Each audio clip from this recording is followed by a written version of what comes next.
building's been moved, but the hub is not put into action yet as it's not needed currently.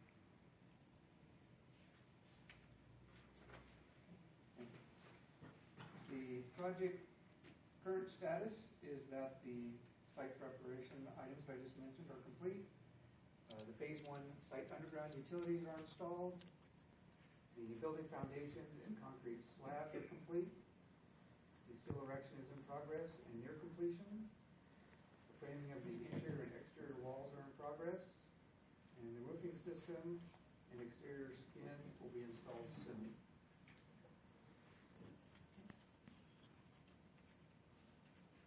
And I have some slides to show you the progress. This first slide here depicts the pad once it was over excavated and graded to the right elevation to get started on the building slab. The next slide shows the new classroom building foundations which were excavated. I believe you can probably see some of the rebar and reinforcement installed there. The next slide is the new classroom building foundations. You can actually see them starting to pour the concrete there. We had a site visit with the CBOC over at the high school a while back, and this is approximately where the progress of the project was at that time of the site visit. Some of you may remember. Okay, this next slide depicts the new classroom building slab once it was poured. Next slide is a new classroom steel erection in progress. And this slide here shows the new classroom building in its current status. And then from the same viewpoint, the final slide here shows a architectural rendering of that same building and what it's proposed to look like once it's complete. So I think we've made some pretty good progress since we began back in June. We've been at it for 6 months now. The idea of the project is to have this classroom building completed for phase 1 and get all the kids moved into there so we can move on to phase 2 and take down the buildings that I mentioned earlier, which would be the H building, library, and administrative building. So that's where we're at now. We're willing to answer some questions if folks have questions about the project. Yes, Mike? Are you still within the budget or? Yeah. You are. So you were talking about, what was it, P27 being the, your low voltage hub? Yeah. So right now, the MPOE's in one of the main buildings that's in phase 2, or? No, it's in the existing administrative building. The administrative building is brought down. That's what I'm saying, it's one of the buildings that's gonna be destroyed, that's gonna be demoed in phase 2, right? Yeah, the head and equipment will move from the admin building over to the portable building P27 to operate the campus during the second phase. Now, some of that will be live before the second phase starts so that we can bring the new classroom building between two classroom building, 2-story. We need to bring that up, so we can test the systems and all that. So Just so you guys can have a smooth cutover. So you guys are building in a new TSC? what's the abbreviation of TSC? I'm sorry. Telephone service entrance? No, that's going to be brought overhead from the street. Okay. Ariel? Oh, the telephone? Well, it would actually be the fiber, right? Because Oh yeah, I'm sorry. No, the fiber is going to be pulled underground to the conduits into P27. okay, so there's infrastructure being put in for that. For It's the already in place. Yeah, actually, we put most of that in 2 years ago in the underground project. And we had a little bit of it. It was scheduled to happen at the start of the summer, but we went ahead and moved forward and got that put in over the Christmas break. So now we have a pathway to do that now. So we moved a little bit ahead of schedule as far as that passes. Sounds great. Is it gonna stay at P27? No, P27, So once correct. the campus is brought up and humming, working and all, P27 will go out down and demo like the rest of the corporate buildings. So yeah, if you're in the admin building, your head and equipment will basically be operated from the administration building, which would be the typical location operated. So you guys are upgrading the mainframe? Because you're gonna have a smooth transition, right? We'll have it. Okay. Have the rains affected any progress? Sure. I mean, the rains affect good news. The only crew that hasn't been able to work through the rain basically is the steel erection crew. You can't weld in the rain.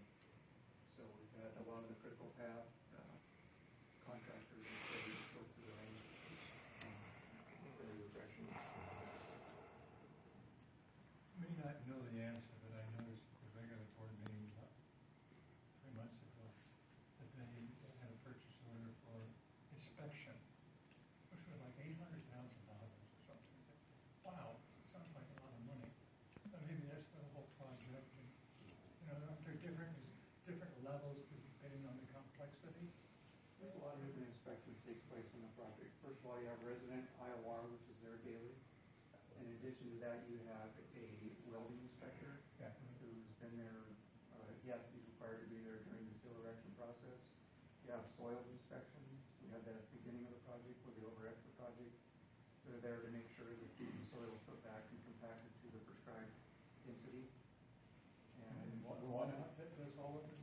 no, not one. As a matter of fact, the TUIR is our inspector, IOR, and we have Converse Labs, who's in our welding inspector. Maybe that was just a purchase order for the budget. It's probably, I don't remember the dollar amount Yeah. off the top of my head, but it sounds like it was more than likely for an estimate for the complete project for all the inspection. Yeah. Well, I think, when you guys propose it, you guys propose your percentage for the quality assurance, right? So that just took care of it.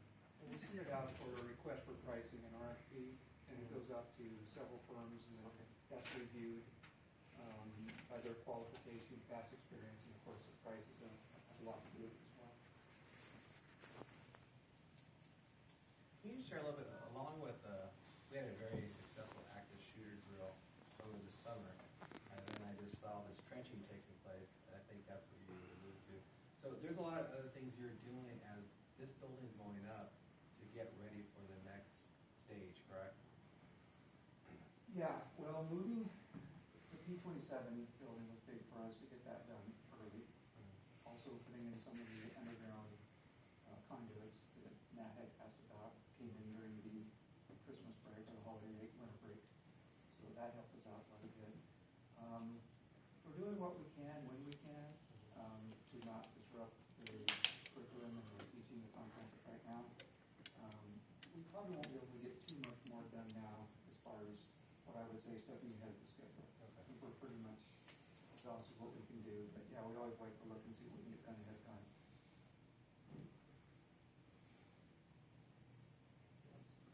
You would happen to know the lifespan of the underground conduits? Well, I could tell you your other condos were put in 60 years ago, and we had about a week left and we took them out. That's a breakthrough. But that's, no, I'm sorry, I don't know, Mark, what do you think, 70 years? You know, I mean, it's, yeah, Plastics, we had in the soil 50 to 100 years. Black pipe? It's PVC. PVC. Oh, okay.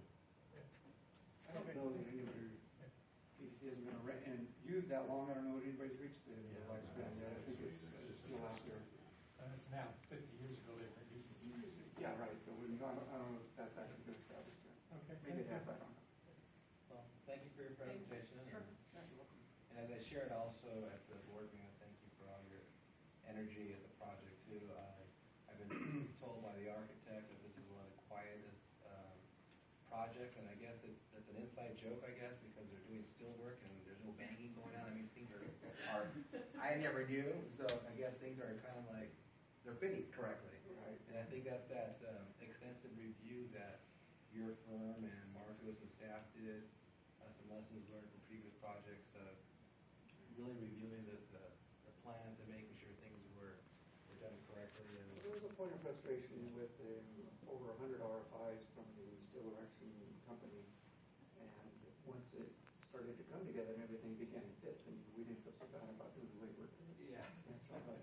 So, it would have been one thing to do all that work and then still have problems. So, yeah, we worked our way through it, and we already worked our way through most of the other buildings' RFIs now in advance, so that helps us going into the next phase.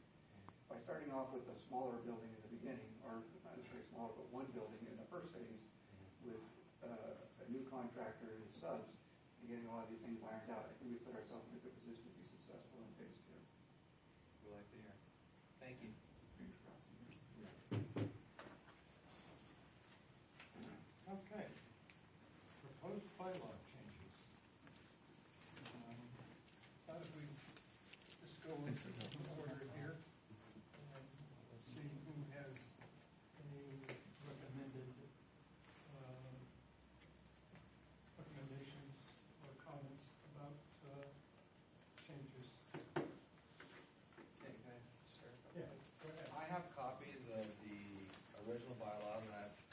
copy of the bylaw that was sent out to you, that one of our attorneys had put together of just best practices of some bylaws that are out there. These are not like set in stone, this is just something that, as a guide. I know asking for input is kind of hard, I mean, it's just to get input, so we could use this time right now, if you'd like to go through it, scratch things out, write things that you would like, and then you Greatest could thing since Bobo. compile that, and then have staff type it all up, Oops. so that we can all see it and then look at it again. Ultimately, I would like to take this sort of recommendation to the board of trustees who would approve the bylaw. So, it's your call how you like to do it. If you already have suggestions, I can just, you can send them to me, or send this way, or we can talk them all out. It's up to you how you like to do it. Do you want to use the copies first? Is that helpful, or? Are they the same as the copies? that Yes, you the wrote? same copies, there's old bylaws and Yeah, I've got the copies, but I would like to hear, I mean, what people think. yeah, what they're saying, what they Well, want. we're asking you. So, Recommendation. so these are both the, Oh, this is such a thing. so you have the old and the new, just for the members. And then, okay.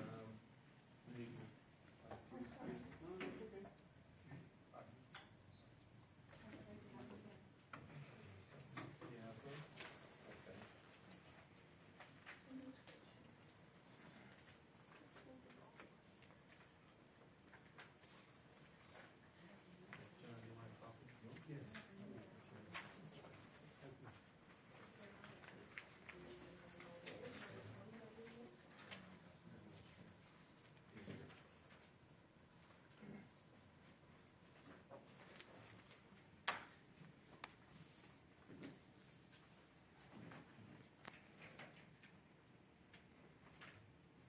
Well, if nobody else has, already gone through them all and had suggestions or not, naturally, I've got a lot. So, actually, I wanted to add one thing. I think it's up to the board to add, 15264, the vigorous efforts are you undertaking to make sure that the money is spent as prescribed. And what would you like that? What number was that, Eric? Or so, 15264? oh, California Education Code. It is a code, and it is directions to the Bond Oversight Committee on what they're expected to do. So, to me, what are you gonna do with that code if you don't put it in our bylaws? You know, just let me know where you'd like it, so I can put it in, fold it in. okay. Yeah, it was kind of hard So where it fits, to right? put, yeah, right, just before 4.3. Comments made, the committee may review any documents, but just before that. And Harry, since I'm taking notes, are you looking for copy and paste of Yes. code 15264, or do you want a reference to it? I know it was hoping you had a copy, it's not that long. So where it says, It's a fun thing cover. I was just trying to figure out.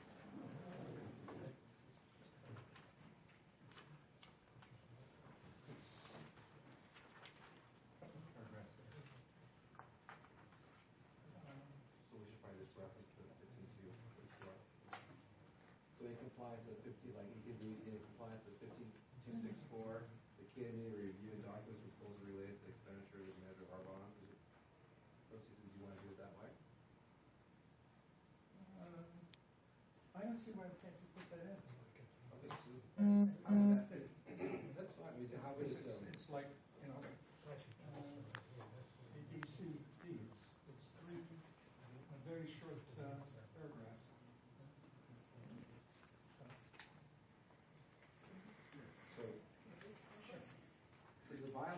say what we do. I know we, Yeah, it should just be reference to the code. so not the whole in code. other areas, we have reference, Okay. we have reference like per required by ed code, section 17.584. Is that 17.5.4? One Good. point six two.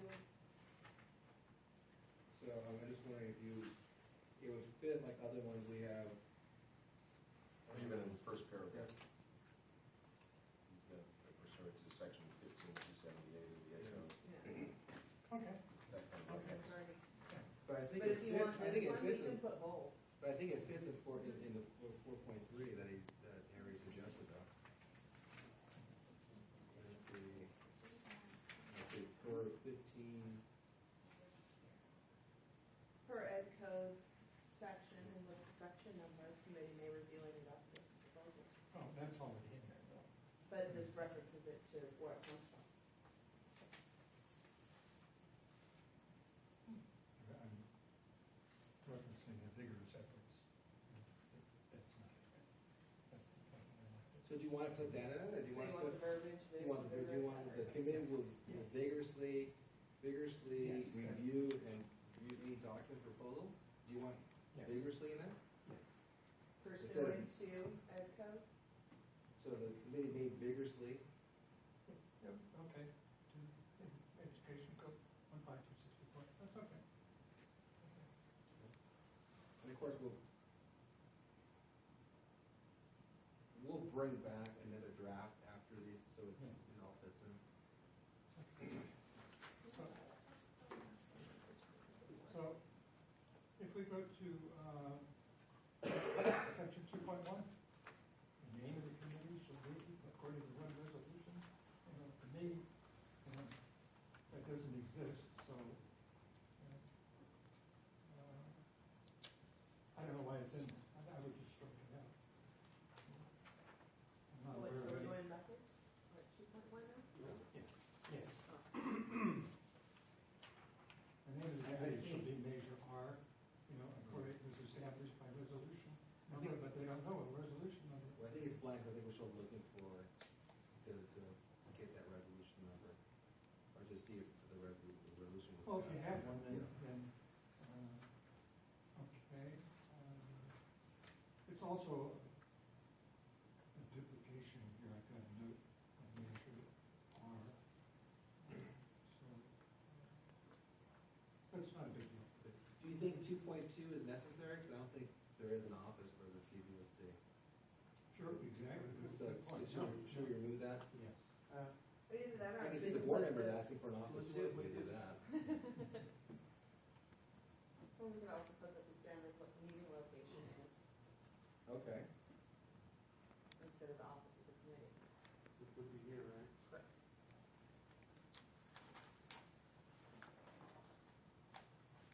There's always been in bylaws to have where the standard meeting location is. So the standard meeting place of the committee shall be located at 1830 South Dallas.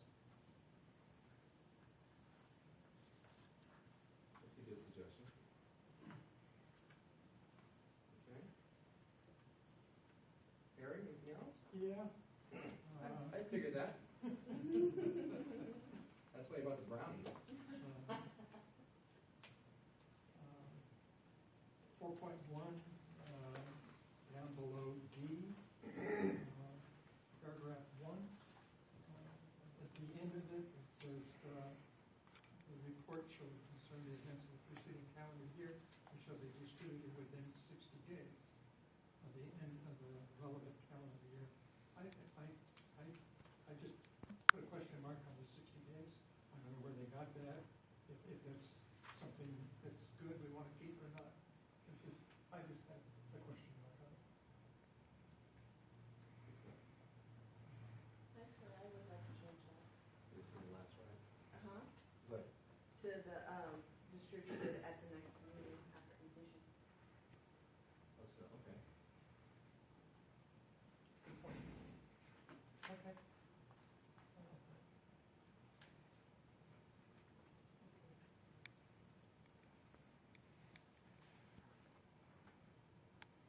Can I ask a clarifying question? Mm-hmm. It's distributed to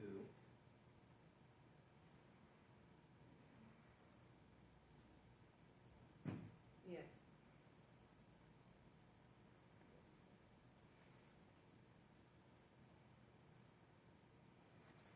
What if we were to change something that, the annual report shall be, shall be posted on the district website? How about both? I mean, is it, Well, actually, it shouldn't be, well, if we were gonna do that, we should have it posted to the district website within X amount of time after our review. Because it should come to us before it's posted. But I do agree it should be posted.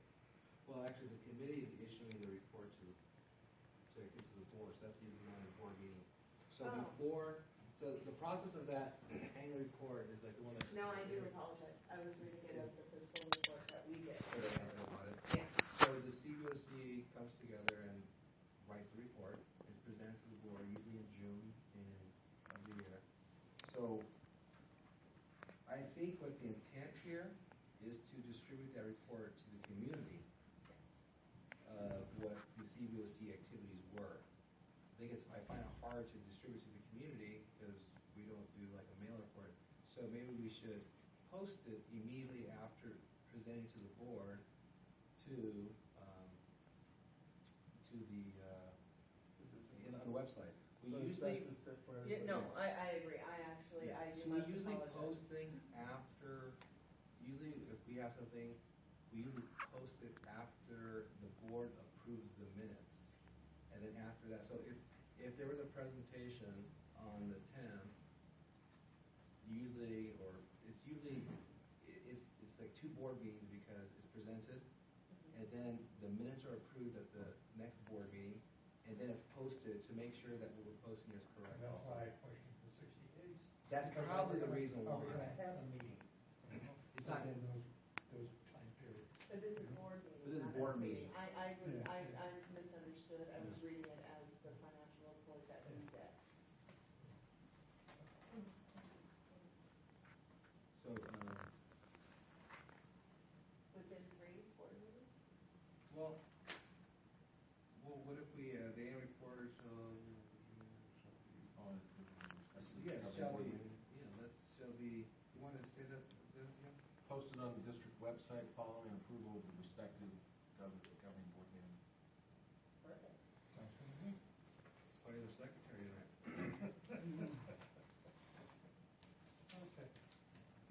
My next item is 6.2, agendas. 6.2. Documents to agenda items shall be distributed in advance of the meeting. It doesn't say 72 hours or more in advance of the meeting. 72 hours is because of Brown, right? Yeah, well, it doesn't say that. Okay. So I guess I'm suggesting that we put that. Simplify it. Pardon? Simplify it, so those who are new to the board don't have to go researching the Brown Act, which is kind of what we want them to do. Yeah. Well, I was thinking it should be 72 hours in advance. If we could put that 72 hours in there. So Harry, since I'm taking notes, so you would like that to state in 6.2 item A, agendas for committee meetings shall be prepared by the chair and posted 72 hours prior to CBOC meeting, correct? Let me think about that some more. Can I ask a clarifying question on this too? Because I know this topic came up at the last meeting, unfortunately I was ill, and, but there was concerns of having, it's difficult for the chair to put the thing together because of the resources. So there was talk about, say, the chair with the assistance of the district representative, because, I'm the one that has the access to the website, to photocopying, so do we want that? I mean, like, for example, this agenda, it was a blank agenda. I asked Harry to come over and what should the agenda look like? There's some kind of some boilerplate stuff already with the minutes and the approval thing, and the fiscal. Yeah, I know you cited it alone. Yeah, but it's kind of like, Or one, you're right, it's, you know. Yeah, it is a collaborative effort. Yeah, Yeah. right. so should it be prepared by the chair and the district representative That's okay. to the Yeah, CBOC? because we never know who that's gonna be. And you might, Geez, and you might want, Well, no, no, no, I don't feel too welcome. and with. But well, there is turnover, and sometimes it may not fall under your job title responsibility, or, Actually, I'd like to see with input from committee members also, because there, people ask, maybe last meeting asked, well, how do we get stuff, on the. That's number B. B says that. B says any Okay. member of the Yeah. committee. So, Okay. and I, So here's what I- In the old one. and I think the design, so you know, in our meeting, that we, hope we did it again. In the meeting, that committee staff comments, the goal for that is for that when we go around to the comments, you can actually ask for things or ask for, can we have this on the agenda? Because that's the way that really is best as public, that you say, or make a request for something on the agenda. So, if we wanted all the low voltage schematics of something, that's where you would ask, can we have a presentation on that? That's where you, in your comment, or something like that. I mean, just to give you an example. Or, so I think that B covers that. Do you want me to see if what I've got captures your Please. gist? So agendas for the committee meeting shall be prepared by the chair with assistance of the district representative, period. Agendas for meetings shall be posted in accordance with the Brown Act, period. All documents applicable to agenda items shall be distributed in advance of the meetings. So now, that becomes an internal like procedure for us.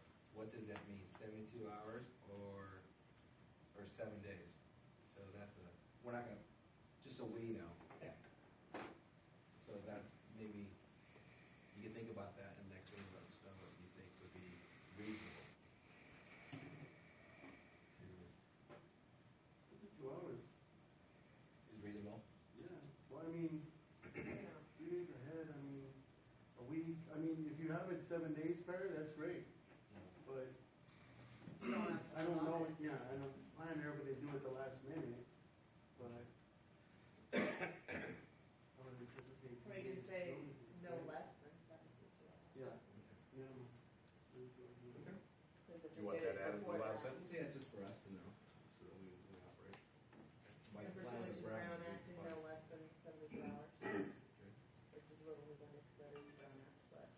And there's the reason, and I'm not an expert on the Brown Act, and I don't know whether emergency meetings would be applicable to the CBOC, but there are times where, because of certain emergency events, meetings can be held within less than 72 hours. Yes.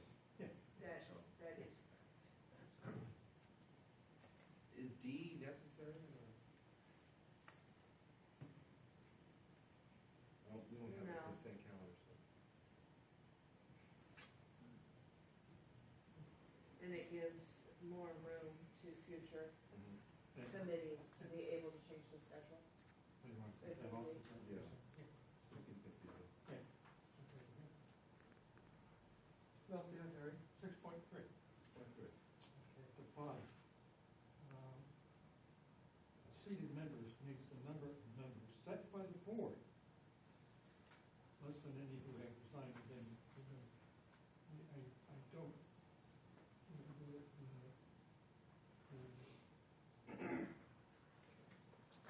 The education code says that